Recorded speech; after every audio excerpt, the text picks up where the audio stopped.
Hello hello students, good morning. MA third semester, subject political science.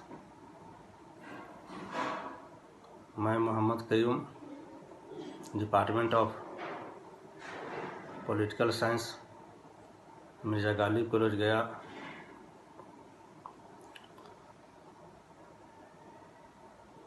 Online class के माध्यम से आपके सामने हूँ।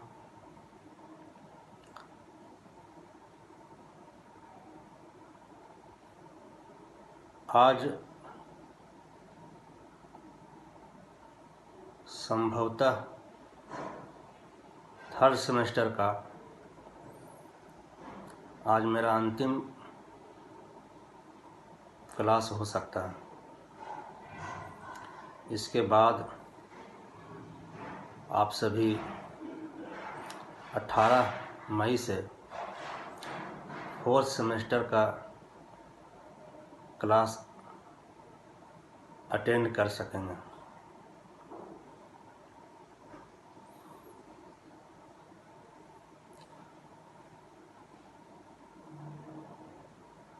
एक बात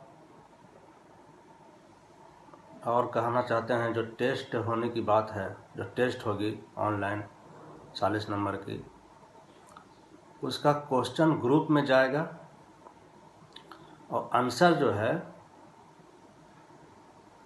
ग्रुप में जिनके मोबाइल से जाएगा उनके पर्सनल मोबाइल पर भेजना है, ना कि उसका आंसर ग्रुप में भेजना है।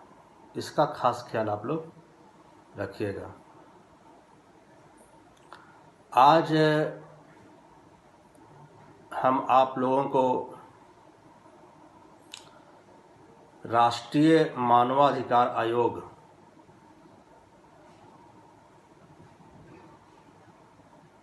के बारे में बताएंगे।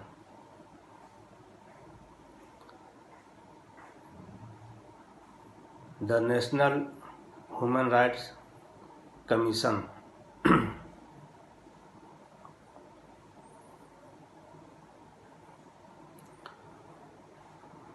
भारत में राष्ट्रीय मानवाधिकार आयोग का गठन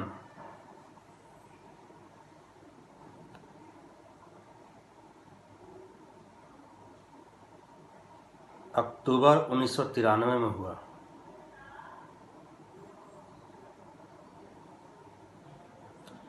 अट्ठाईस सितंबर 1993 को इस संबंध में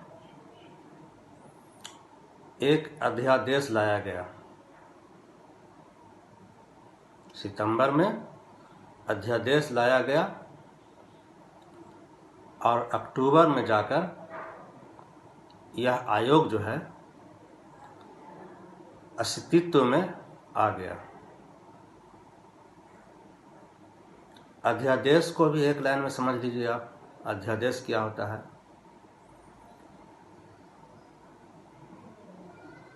अध्यादेश कानून बनाने की वह परिस्थिति होती है। अध्यादेश उसको कहते हैं कि किसी विषय पर कानून बनाना बहुत जरूरी हो गया हो और संसद का सत्र नहीं चल रहा हो। इस स्थिति में सरकार जो है, संसद का सत्र नहीं चलने की वजह से अध्यादेश लाती है किसी विषय पर और उस पर फिर कानून बनता है। तो सितंबर 1993 में अध्यादेश लाया गया आयोग के गठन के लिए और अक्टूबर में यह अस्तित्व में आ गया। शीघ्र ही इस अध्यादेश को मानव अधिकार संरक्षण अधिनियम 1993 भी कहा गया। यह जो आयोग है, राष्ट्रीय मानवाधिकार आयोग, यह पूर्णतः ऑटोनोमस बॉडी है, स्वायत्त संस्था है।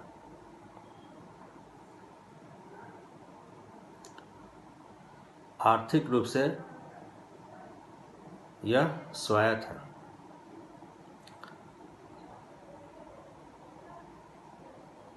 इसके इस आयोग की रचना जो है वो इस प्रकार होती है। इस अधिनियम के अनुसार इसका एक अध्यक्ष होगा।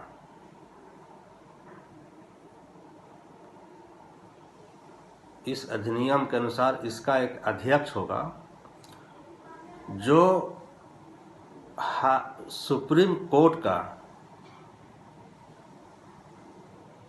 जज रह चुका होगा, यानी कि जो सुप्रीम कोर्ट में न्यायाधीश के पद पर काम कर चुके होंगे, उनको जो है इस अधिनियम में अध्यक्ष का पद, इस अधिनियम के अनुसार अध्यक्ष का पद दिया जाएगा। एक सदस्य होंगे जो उच्चतम न्यायालय का न्यायाधीश प्रेजेंट में है, उनको ही बनाया जा सकता है, और जो रह चुके हैं वहाँ के सुप्रीम कोर्ट के जज, यानी कि वर्किंग और पूर्व जो काम अभी कर रहे हैं उनको भी बनाया जा सकता है मेंबर, और जो रिटायर हो चुके हैं उनको भी इसका मेंबर बनाया जा सकता है। एक सदस्य इनका जो होगा वह उच्च न्यायालय का मुख्य न्यायाधीश है या रहा हो। हाई कोर्ट का चीफ जस्टिस प्रेजेंट में है, उसको भी मेंबर बनाया जा सकता है, और जो रह चुका हो उनको भी बनाया जा सकता है। जो पूर्व में रह चुके हों उनको भी इनका मेंबर, इस आयोग का मेंबर बनाया जा सकता है। 2 सदस्य जो हैं, इसके 2 और सदस्य को जो नियुक्ति होगी वह उन लोगों के बीच से होगी जो मानवाधिकार के संबंध में कार्य किए हों, मानवाधिकार के संबंध में ज्ञान रखते हों, मानवाधिकार के संबंध में व्यवहारिक बातें जानते हों, व्यवहारिक अनुभव रखते हों। इस तरह के गुणों वाले लोगों को 2 मेंबर इस फील्ड से बनाया जाएगा। विशेष परिस्थिति में, विशेष विषयों में, विशेष कारणों में राष्ट्रीय अल्पसंख्यक आयोग, राष्ट्रीय अनुसूचित जाति तथा अनुसूचित जनजाति आयोग और राष्ट्रीय महिला आयोग के अध्यक्ष को भी विशेष परिस्थिति में ये भी सदस्य माने जाएंगे। विशेष विषयों में ये भी सदस्य के कर्तव्यों का निर्वहन करेंगे। भारत सरकार के सचिव, जो भारत सरकार का जो सेक्रेटरी होता है, उनके दर्जे का एक महासचिव होगा।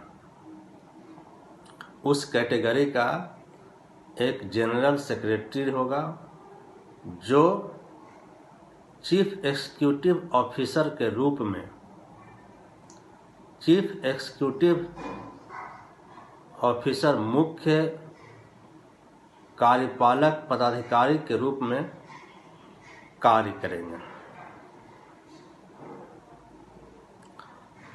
आयोग का मुख्यालय दिल्ली में होगा, लेकिन इस अधिनियम के एक धारा में यह भी प्रावधान किया गया है कि केंद्र सरकार की अनुमति लेकर, भारत सरकार की अनुमति लेकर अन्य स्थानों पर भी, दूसरे जगहों पर भी इसके कार्यालय खोले जा सकते हैं, इसके कार्यालय बनाए जा सकते हैं। आयोग के सदस्यों की नियुक्ति की पद्धति भी है जो अनूठी है। ये सभी नियुक्तियां जो है एक उच्चाधिकार प्राप्त समिति की सिफारिशों पर राष्ट्रपति द्वारा की जाती है।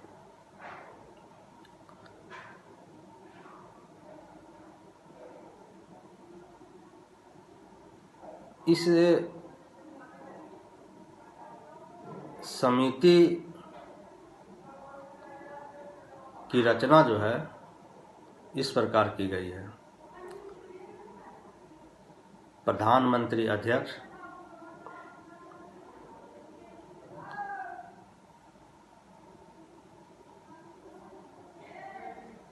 लोकसभा का अध्यक्ष जो है वह सदस्य होगा, भारत सरकार के गृह मंत्रालय का प्रभारी मंत्री सदस्य होगा, लोकसभा में विपक्ष का नेता सदस्य होगा, राज्यसभा में विपक्ष का नेता सदस्य होगा और राज्यसभा का उपाध्यक्ष इसका सदस्य, इस समिति का सदस्य होगा। और ये समिति जो सिफारिश करेगी और इस सिफारिश करने के पश्चात जो सिफारिशें राष्ट्रपति के पास भेजी जाएगी, उन सिफारिशों के आधार पर राष्ट्रपति जो है नियुक्तियों की स्वीकृति देंगे।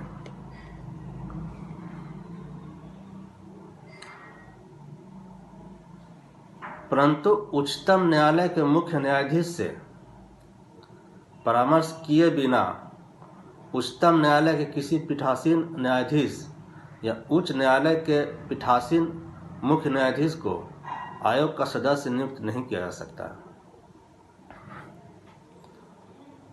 आयोग के अध्यक्ष या सदस्य को केवल राष्ट्रपति के आदेश से तभी हटाया जा सकता है जब उच्चतम न्यायालय द्वारा की गई जांच में उसके विरुद्ध दुर्व्यवहार या अक्षमता का कोई आरोप सिद्ध हो जाए और उसके आधार पर वह उसके हटाए जाने की सिफारिश करे।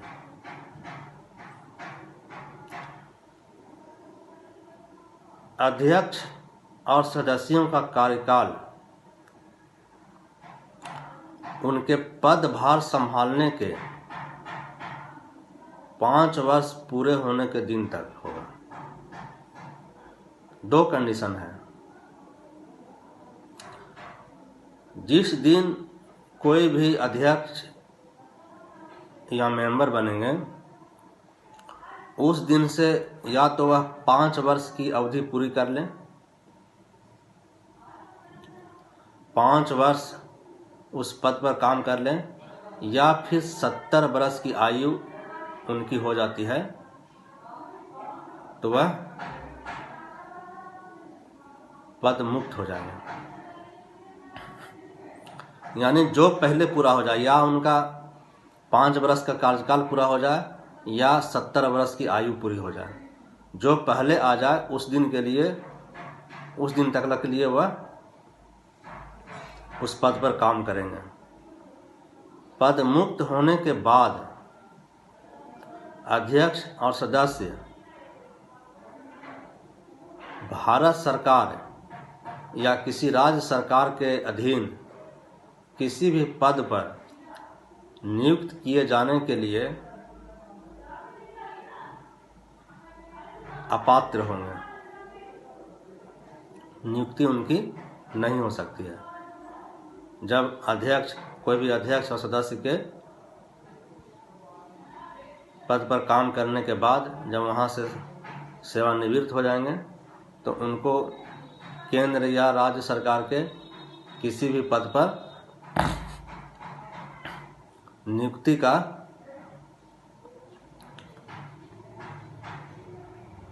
प्रोसेस नहीं होगा।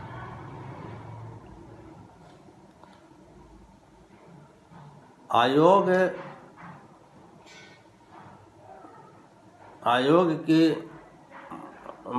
ने मानवाधिकारों की परिभाषा किस प्रकार दिया है उसको भी हम लोग देखते हुए चलेंगे।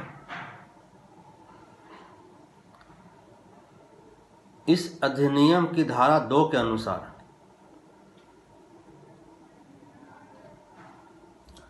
मानवाधिकारों का मतलब संविधान द्वारा प्रदत्त दिया गया मतलब और अंतर्राष्ट्रीय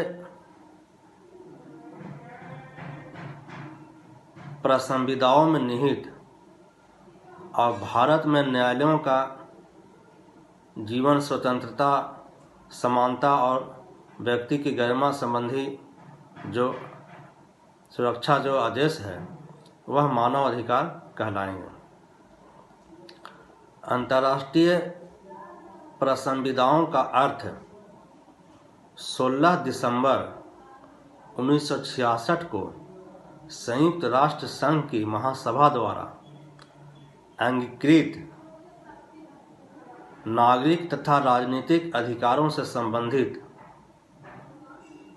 प्रसंविदा और आर्थिक, सामाजिक एवं सांस्कृतिक अधिकारों से संबंधित प्रसंविदा है। यानी कि 16 दिसंबर 1966 को संयुक्त राष्ट्र संघ के महासभा द्वारा नागरिकों के संबंध में जो राजनीतिक, सामाजिक, सांस्कृतिक, आर्थिक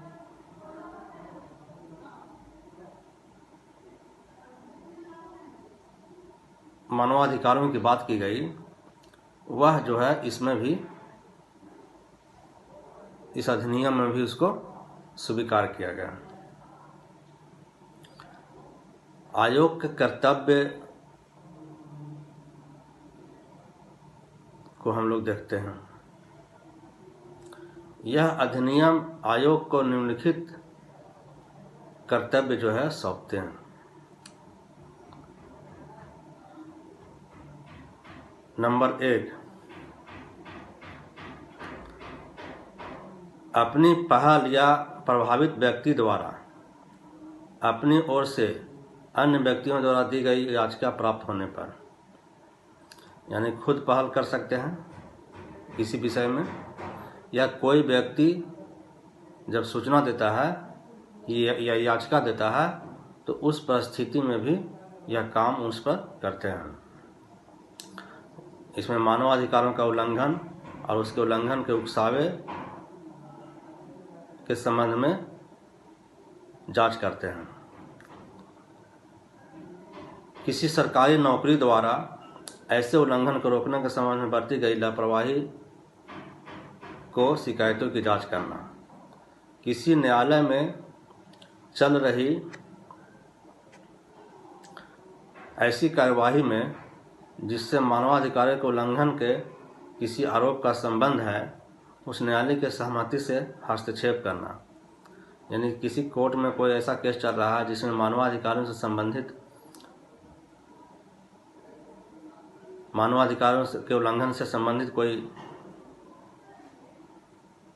केस चल रहा है तो उसमें न्यायालय के स्वीकृति से आयोग जो है उसमें हस्तक्षेप कर सकता है। राज्य सरकार के नियंत्रण में मौजूद चाहे जिस जेल या अन्य संस्था में लोगों का इलाज, सुधार या संरक्षण के लिए नज़रबंद रखा जा रहा हो, उसका संबंध राज्य सरकार को सूचित करके इस उद्देश्य से निरीक्षण करना कि आयोग उसमें रहने वाले लोगों की रहन सहन की दशा का अध्ययन कर सके और उसके संबंध में सिफारिशें कर सके। मानवाधिकारों के संरक्षण के लिए संविधान में या संविधान के अधीन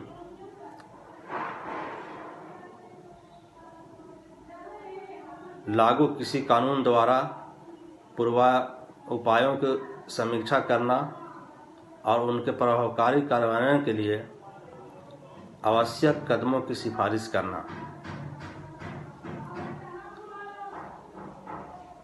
उन कारकों की जिनमें आतंकवादी कार्यवाहियों की भी शामिल है, आतंकवादी कार्यवाहियाँ हुई है, समीक्षा करना जो मानवाधिकार के उपभोग के मार्ग में बाधक है और उनके निवारण के उपयुक्त उपाय सुझाना। ऐसी कार्यवाहियाँ जो आतंकवादियों के विरुद्ध हुई है उसमें भी मानवाधिकारों के उल्लंघनों की सत्यता की जांच करना भी आयोग का कर्तव्य है। मानवाधिकारों से संबंधित संधियां जो समझौते होते हैं, दस्तावेजों और उपकरणों का अध्ययन करना और उनके प्रभावकारी कार्यान्वयन के लिए सिफारिश करना भी आयोग का कर्तव्य है। यानी मानवाधिकारों से संबंधित जो संधि और समझौते होते हैं और उसके जो दस्तावेज होते हैं उन सभी को अध्ययन करने के पश्चात जो है आयोग जो है इफेक्टिव इम्प्लीमेशन के लिए, प्रभावकारी कार्यान्वयन के लिए सिफारिश कर सकती है। मानवाधिकारों के क्षेत्र में शोध करना और ऐसे शोध को समाज के सामने लाना भी आयोग का कर्तव्य है। प्रकाशनों, प्रचार माध्यमों, संगोष्ठियों और अन्य उपलब्ध साधनों से समाज के विभिन्न हिस्सों में मानवाधिकारों से संबंधित ज्ञान का प्रसार करना और इन अधिकारों के संरक्षण के लिए उपलब्ध उपायों के बारे में जागरूकता का अभिवर्धन करना। मानवाधिकारों के क्षेत्र में कार्यरत गैर सरकारी संगठनों और संस्थाओं के प्रयत्नों को प्रोत्साहन देना। यानी कि मानवाधिकारों के संबंध में और जो एनजीओ काम कर रहे हैं, जो गैर सरकारी संगठन है, नॉन गवर्नमेंट ऑर्गेनाइजेशन है, जो प्रयत्न कर रहे हैं मानवाधिकारों की सुरक्षा के लिए, उनको प्रोत्साहित करने का, उनको मदद करने का, उनको सहयोग करने का काम भी आयोग को है। और जो संस्थाएं काम कर रही है मानवाधिकारों के संबंध में, उनको सहयोग देने का काम भी आयोग के कर्तव्यों में शामिल है। और मानवाधिकारों की सुरक्षा के लिए आयोग और भी जो भी जरूरी चीज़ें समझे, जरूरी कार्य समझे, उसको वह कर सकती है।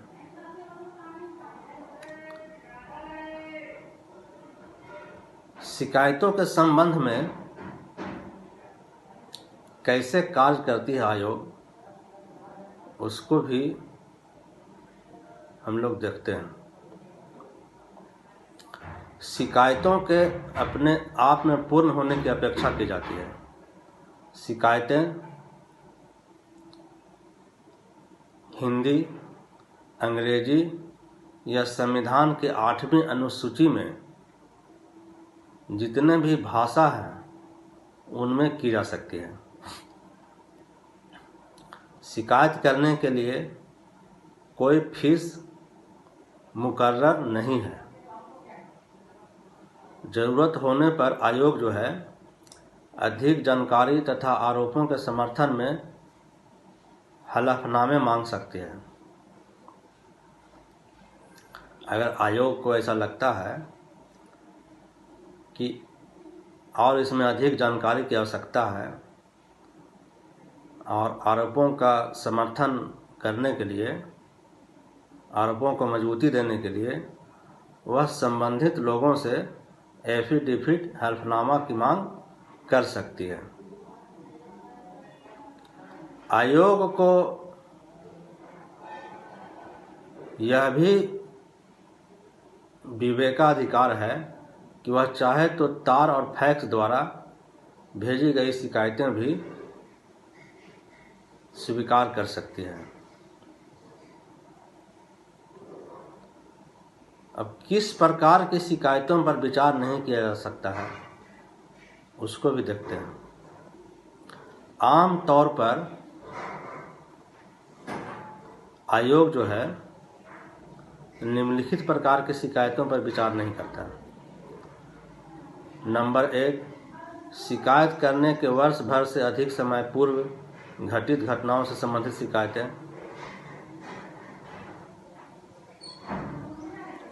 शिकायत हुआ और घटना का जिक्र जो है 1 साल पूर्व का है, उस पर कार्रवाई नहीं कर सकती, विचार नहीं कर सकती है आयोग।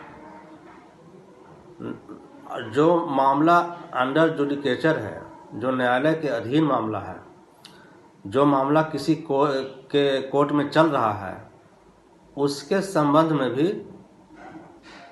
आयोग जो है विचार नहीं करेगी या नहीं करती है। जो मामला न्यायालय में चल रहा है। अस्पष्ट और गुमनाम या अर्ध गुमनाम शिकायतें, शिकायत किया गया है लेकिन अस्पष्ट है, गुमनाम है, किसी का उसमें नाम नहीं है, कोई जिक्र नहीं है, या जिक्र है तो पूरा नहीं है, नाम का जिक्र है तो पूरा नहीं है। इस प्रकार के शिकायतों पर आयोग जो है विचार करने के लिए बाध्य नहीं है। शिकायत किया गया है लेकिन उसका कोई मोटो नहीं है, कोई उद्देश्य नहीं है, कोई उद्देश्य समझ में नहीं आता है, तो इस संबंध में भी आयोग को विचार नहीं करने का अधिकार प्राप्त है। और जो शिकायतें आयोग के अधिकार क्षेत्र से बाहर है उस पर भी वह विचार नहीं करेगी। नौकरियों से संबंधित शिकायतें भी आयोग के अधीन में नहीं रखा गया है।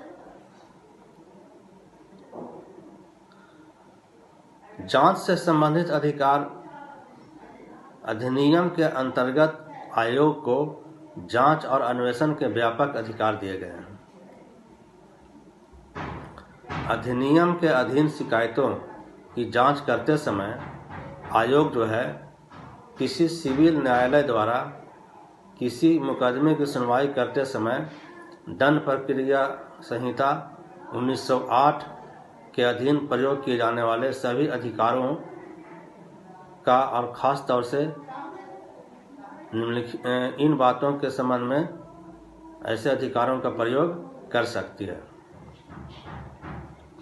गवाहों को तलब करने और उन्हें उपस्थित होने को विवश करने तथा हलफनामा दिलाकर उनसे पूछताछ करने के संबंध में।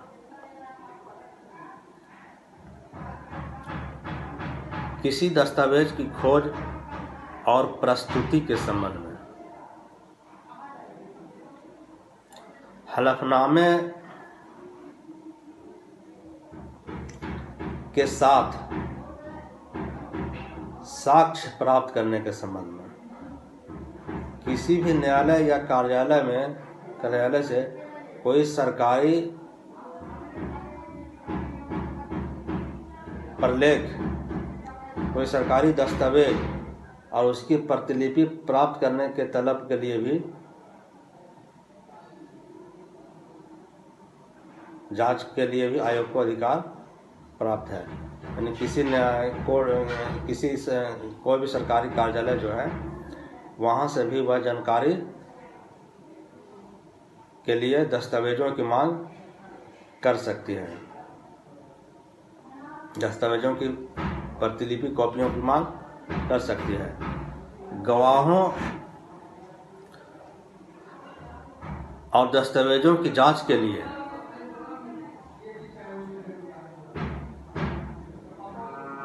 कार्याधिकार जारी करने के संबंध में और किसी अन्य विशिष्ट निर्दिष्ट मामले में भी आयोग जो है जांच कर सकती है। मानवाधिकारों के उल्लंघन की शिकायतों के अन्वेषण के लिए आयोग के पास अपने अन्वेषक कर्मचारी हैं। अधिनियम के अधीन आयोग केंद्र सरकार या किसी राज्य सरकार के किसी अधिकारी या जांच एजेंसी की सेवाओं का भी उपयोग कर सकते हैं। अधिनियम के अधीन आयोग जो है केंद्र के और राज्य के किसी भी जांच एजेंसी का सहयोग भी अपने कार्यों के लिए कर सकती है। इसके अलावा आयोग जो है जांच करने वालों और पर्यवेक्षकों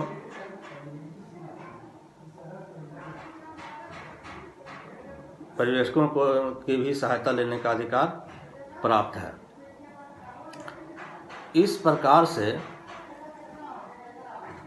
आयोग जो है अपने कार्यों का निष्पादन करती है।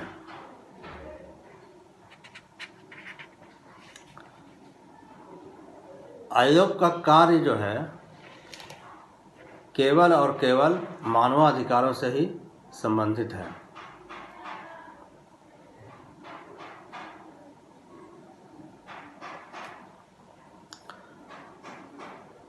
जांच के बाद आयोग का कार्य भी काफ़ी महत्वपूर्ण है। जांच पूरी हो जाने पर आयोग जो है भिन्न भिन्न कदम उठा सकती है। यदि जांच से पता चल जाए कि मानवाधिकारों का उल्लंघन किया गया है अथवा किसी सरकारी अधिकारी ने मानवाधिकारों के उल्लंघन को रोकने में लापरवाही बरती है, तो वह संबंधित सरकार या अथॉरिटी को संबंधित व्यक्तियों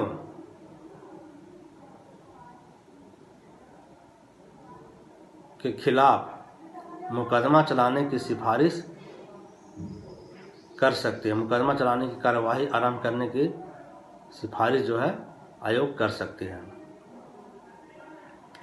नंबर 2, उच्चतम न्यायालय या उससे संबंधित उच्च न्यायालय से वह न्यायालय जैसा भी उचित समझे वैसा निर्देश, आदेश या रिट जारी करने का आवेदन कर सकती है।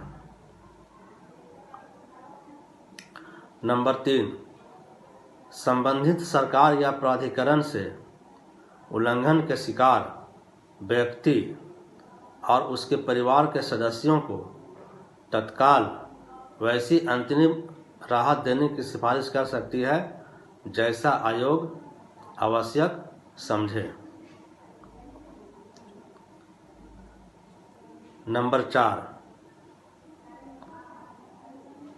व्यवस्थाओं की बाध्यता को स्वीकार करते हुए जांच रिपोर्ट की एक प्रतिलिपि आवेदक या उसके प्रतिनिधि को भी दे सकती है।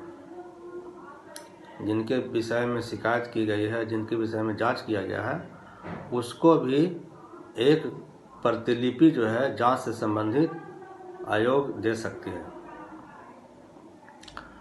नंबर 5, आयोग अपनी जांच रिपोर्ट की एक प्रतिलिपि अपनी सिफारिशों के साथ संबंधित सरकार या प्राधिकार को भेजेगा और संबंधित सरकार या प्राधिकार 1 महीने के अंदर या उस आयोग 1 महीने के अंदर या इससे अधिक अवधि की अनुमति दे तो उस अवधि के अंदर रिपोर्ट पर अपना अभिमत, जिनमें उस रिपोर्ट पर की गई या की जाने वाली कार्रवाई का भी उल्लेख होगा, आयोग को भेज देगा।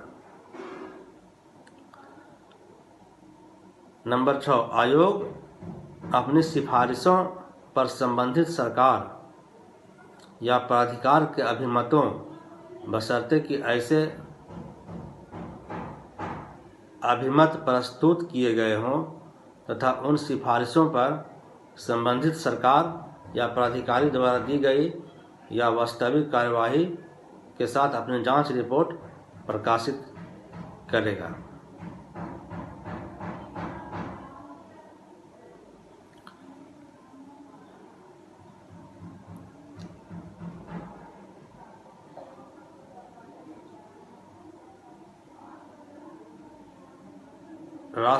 इस प्रकार राष्ट्रीय मानवाधिकार आयोग की सबसे बड़ी जो बाधा है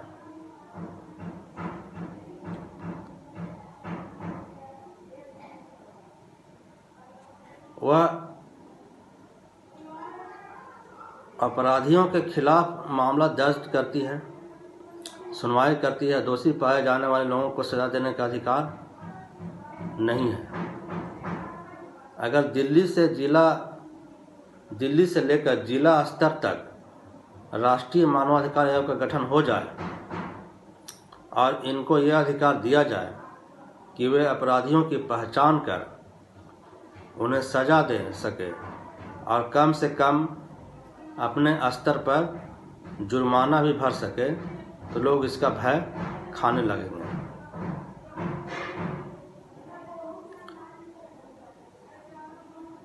इतना जरूर है कि पीड़ित व्यक्ति का इस संस्था से हिम्मत बढ़ा है। विक्टिम का इस संस्था से, इस आयोग से काफ़ी हिम्मत की अफजाई हुई है।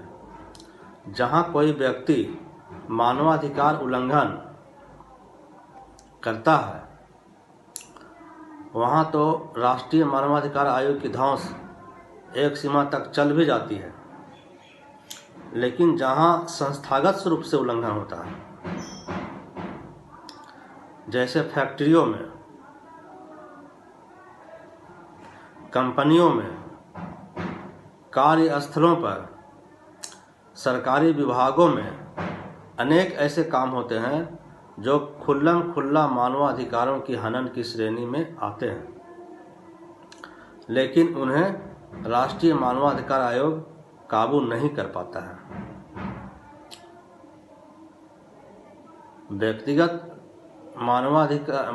व्यक्तिगत रूप से वह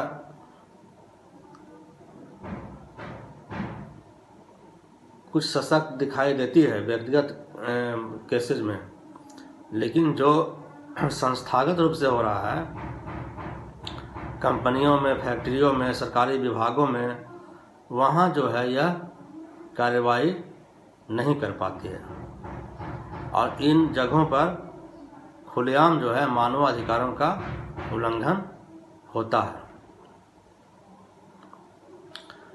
लेकिन जो है राष्ट्रीय मानवाधिकार आयोग काबू नहीं कर पाता है। मानवाधिकार आयोग पर्याप्त अधिकारों के अभाव में अभी तक प्रभावी ढंग से अपनी भूमिका नहीं निभा पा रहा है। अपनी कमियों के कारण, अपने अभावों के कारण आयोग जो है, आयोग की जो भूमिका होनी चाहिए थी समाज में, लोगों के बीच, वह नहीं हो पा रही है। फिर भी एक हद तक संतोष की बात यह है कि मीडिया में आए उछाल से और स्वतंत्र मानवाधिकार संगठनों की मेहनत से इतना तो जरूर हुआ है कि आज मानवाधिकार व्यापक चर्चा का विषय बन गया है।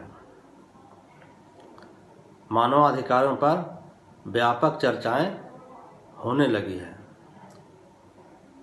इससे इनकार नहीं किया जा सकता है।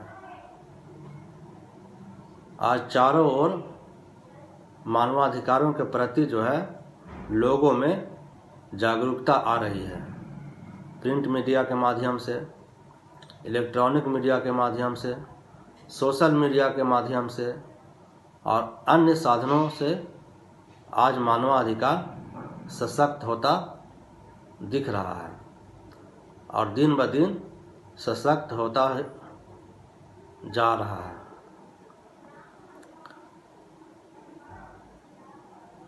इनकी खबरें छपती भी है और समाज इन्हें अब स्वीकार भी करने लगा है। हालांकि इसमें ऐसी स्थिति अभी पूरी तरह बदली नहीं है, लेकिन लोगों में जागरूकता जरूर आ रही है।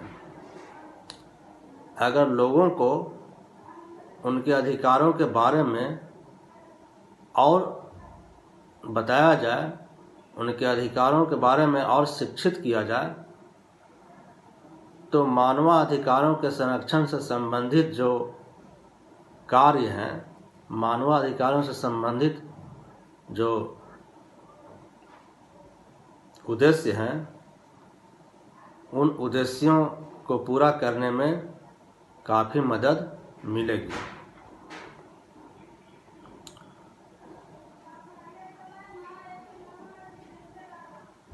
आयोग दिन ब दिन सशक्त होता जा रहा है।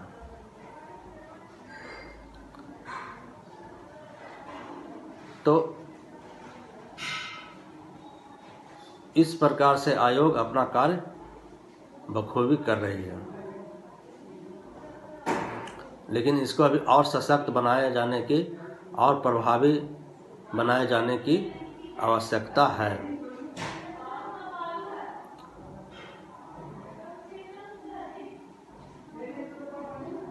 आज के लिए इतना ही। फिर एक बार आप लोगों को बता देना चाहता हूँ कि 18 मई से 4th सेमेस्टर का क्लास आप लोगों को चलेगा। जिस प्रकार से 3rd सेमेस्टर का क्लास चला, उस प्रकार से आप लोग प्रमोट हो जाइएगा 18 तारीख से 4th सेमेस्टर में, और उसी की क्लासेस चलेगी। उसमें आपको बी ग्रुप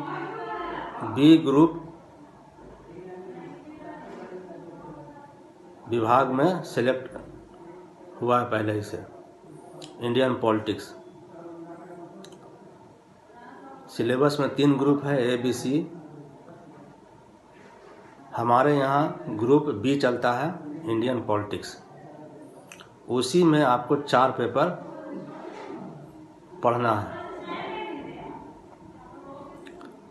और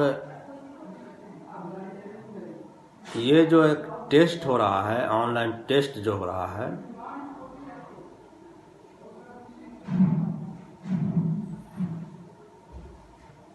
प्रत्येक पेपर में 40-40 नंबर का, वो आपके व्हाट्सएप ग्रुप पर जाएगा। उसका आंसर शीट अलग अलग बनाकर सादे कागज पर नाम, एडमिशन का roll number, class, session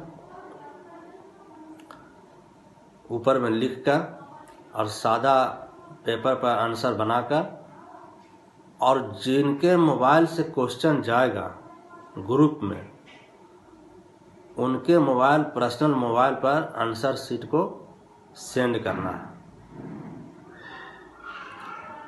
question जाएगा ग्रुप में, आंसर जाएगा, आंसर सेंड करना है आपको पर्सनल मोबाइल पर, जिनके मोबाइल से ग्रुप में क्वेश्चन सेंड होगा। धन्यवाद।